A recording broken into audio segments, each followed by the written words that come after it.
Welcome to how I cook chicken tenderloins. First off, we have to list our ingredients. They should be on the screen, but it is uncooked chicken, seasonings of our choice, and cooking spray.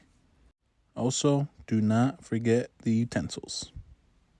After you bought the ingredients, the first step is to season your chicken.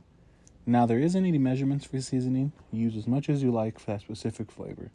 Also, make sure that the seasoning is on your chicken for at least 15 minutes. This allows it for it to seep into the meat. Rule of thumb is to make sure that your chicken is fully covered. Many non-recipe cooks say this, but I learned this from a barbecue TikTok creator, Michigan Barbecue Addicts.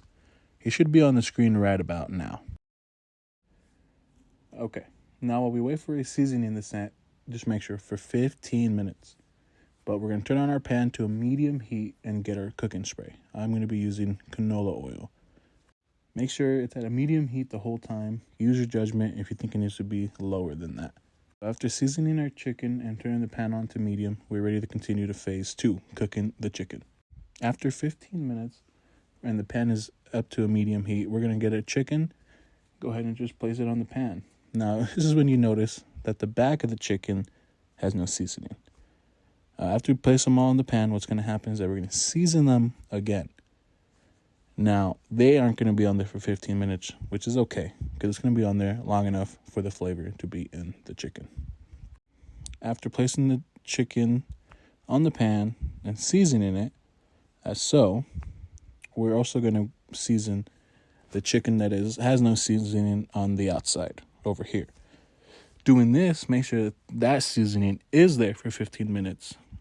So the time it takes after seasoning this and the chicken in our pan should be enough to get the chicken that's in the pan to have a nice crispy golden side.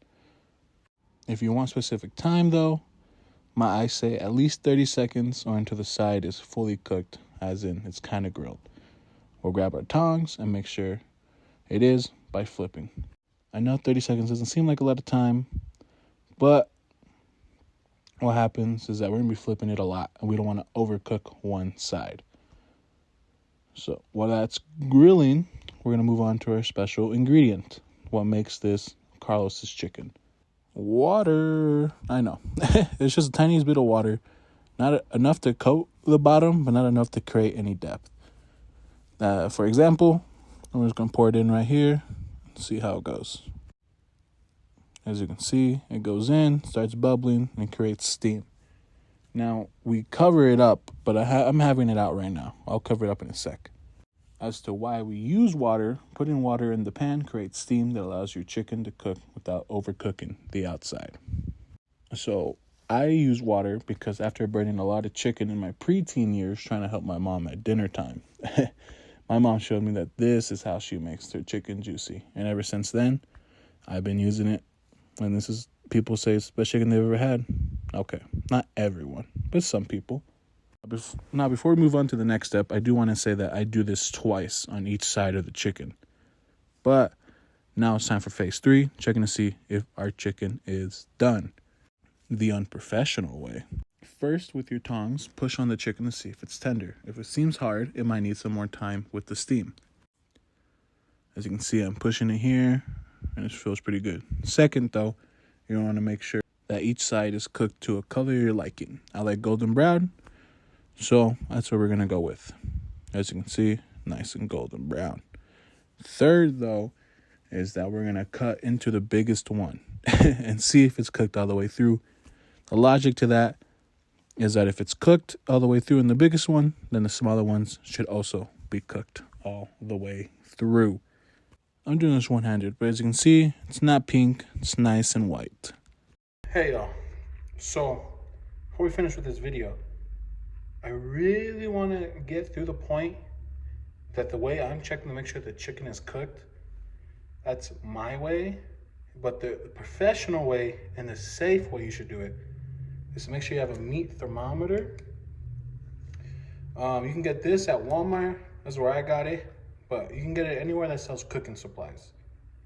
These for poultry, chicken, what we're cooking, it's going to be 165 degrees Fahrenheit internal.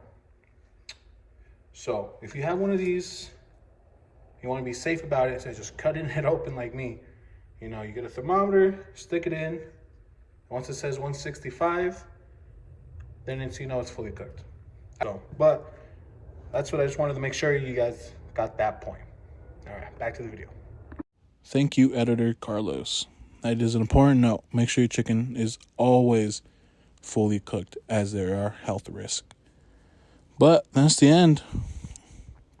Really, all you got to do is make sure you transfer your chicken to a plate and repeat the process starting from phase 2.